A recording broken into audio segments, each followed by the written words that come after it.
Hey, gun people! I'm using this on a Fair Use Act, not claiming any copyright. This is just for evaluation purposes and critique.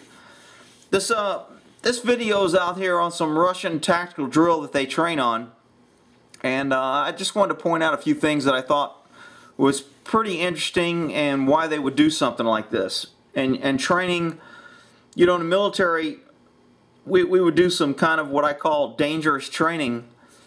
And there was always the people that worked in safety that was like, oh, we don't know if we should want to do this. I mean, you're training for combat and war, and you need to do some things that you're going to have to do in war, but yet they don't want you to practice it because somebody might get hurt. It's dangerous.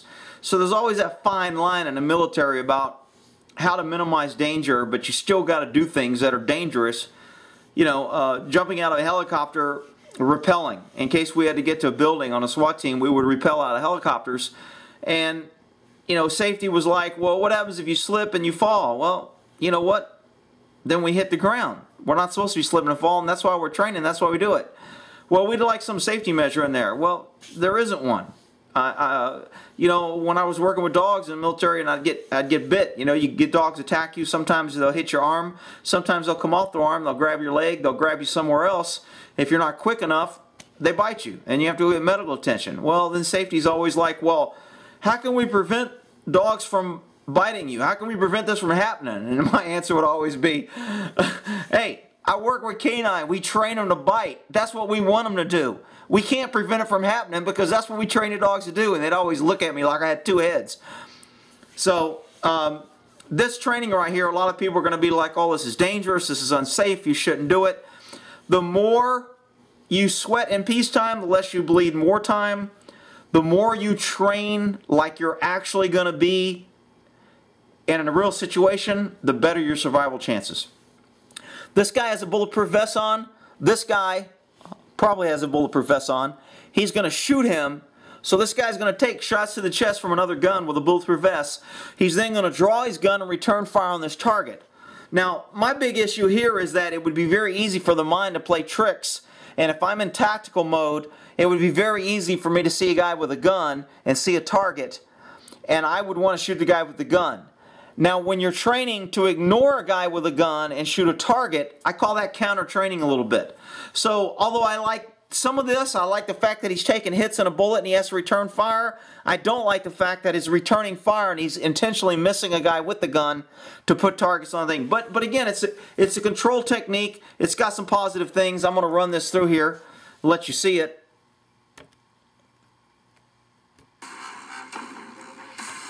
So he takes 3 shots to the chest, draws his gun. I wanted to see when you come out, he's using what's called thumbs forward. In a few of my videos I talk about you can be thumbs forward, thumbs up, or thumbs crossed. You can have thumbs crossed, thumbs up, or thumbs forward. He's using the thumbs forward technique. Now he's doing what's called a scan. I'm going to go back to that. I want to see his draw here. Here comes the gun. Fingers on the trigger a little early right here. He's ready to return fire. He's just taking shots. So I necessarily don't have a problem with his finger on the trigger. Normally, you don't want your finger on the trigger to your own target. But right now, if he needs to start putting rounds off, he can do that. So that finger on the trigger isn't a problem for me. Someone else may think it's a problem. Again, you saw him as he comes out of that holster. He's coming up to that thumbs forward. 3 shots. Bang. Gonna draw. Here comes this second hand. Notice this hand doesn't go in front, what I call lasering. It comes underneath the gun. He's going to take that second grip. This thumb's already ready in place. Both thumbs are coming up, hands going in. He's taking his... Right now, he could be firing if he had to. He could be putting rounds on target. He's not. Should he be? If a guy's shooting at me, I want to get rounds down range at him as quick as I can. So, if I was doing this drill, I would have him shooting now. The reason he's not shooting now is he's got a live body in front of him and he's going to be shooting a paper target. So he has to use fire discipline to make sure he's going to aim at the target, not at the person. And he's going to put shots on the target in the head of the target. So that's why he's not firing now. Again, what I kind of call counter training or counter conditioning. you're training not what you would actually do. If a guy just shot me in the chest, I'm firing my gun as soon as it clears leather, and it's going to continue to fire as I'm coming up. It's firing here, it's firing earlier, and it's going to continue to fire. But again, this drill is specifically to get a person. You're going to take hits in the chest. Whether bulletproof vest, you're going to feel the impact and trauma. You're going to ignore that. You're going to override it. You're going to draw your gun using a good stance. You're going to control your breath. You're going to control your trigger squeeze. You're going to come up on target, and you're going to make well-placed, thought-out targets. You're not reacting and getting hit in the chest. You're drawing and putting in a well-thought target. And that's what he does.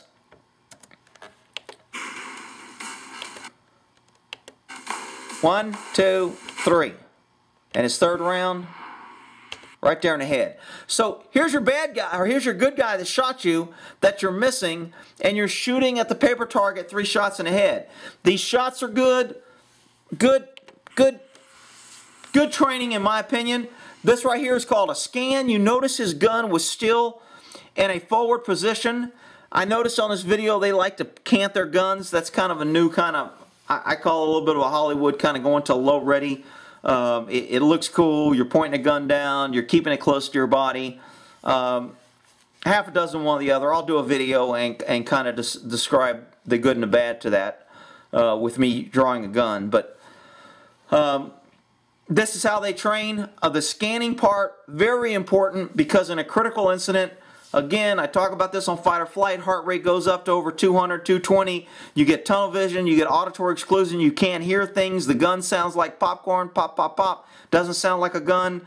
You lose minor muscle things. You only gain large muscle movements. So because all this happens, you tend to get tunnel vision and focus on the threat. And by training to always look left or right, we call it scanning, it helps you break that tunnel vision. It helps you get out of that fight or flight mode. It helps you identify other targets. It helps you identify friendly people around you. And all these things come in handy. So is it good to look both ways? Yeah, I like it. I train that way. I taught my guys to do that. I still do it. I think it's a good technique, and I think it'll come in handy if you're in a critical incident. So that's what he does.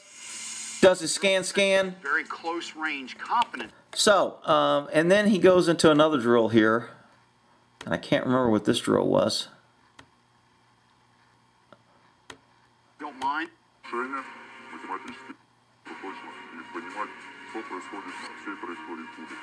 Oh, okay. This was another drill that they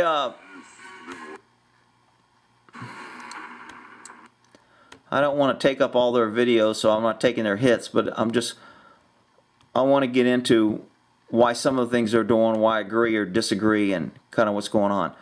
Okay, now I really like this, and I used to do this also. I didn't do it quite like these guys did, but he is actually shooting next to the guy's head, so he feels the percussion, the burning powder, the ejecting round, the loud blowing up explosion right by his head. These are what I call distraction. I would hose my guys down when they're shooting, simulate if it was raining or they went through a sprinkler or somebody squirted them with a thing. To make them focus on the target, I would use a hose and hose them down water. I would throw gravel in the air and let it land on them like it was shrapnel or falling things from the air.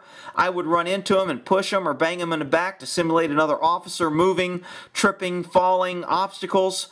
I want to do things to make you to where you're not just standing on a target in a safe, controlled environment shooting, because that's not going to happen when shit hits the fan.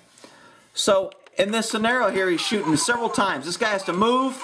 He actually drops his gun, lowers it, backs off other people. He fires around there. I think that was a mistake. I don't know if you caught that. I'll do that real quick again because that happened pretty quick. When he pushes this guy, watch this round. Boom. Could have been his foot. Good thing he kept the gun in the right position. He's moving pressure. They're both yelling at him. Pushing him again, back up. He controls the gun barrel, not pointing anything. He's got to hit each of these targets moving. Again, a lot of pressure. Covering his eyes, telling him to back up. Good training. I like this training. I thought it was good. A lot of people are going to say that they didn't like it because it was too dangerous, or it was somebody could get hurt. One of their other drills is they had a person actually stand in front of them and they were shooting around them, kind of like on the first one I showed. Again, in the military, I did some kind of unorthodox training. I had guys stand downrange, and guys had to shoot targets next to them.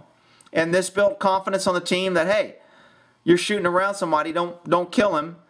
Pay attention. There could be good guys out there. It made you focus. We went slower, and it made each team member feel like, hey, I trust you enough to stand down here knowing you're not going to shoot me.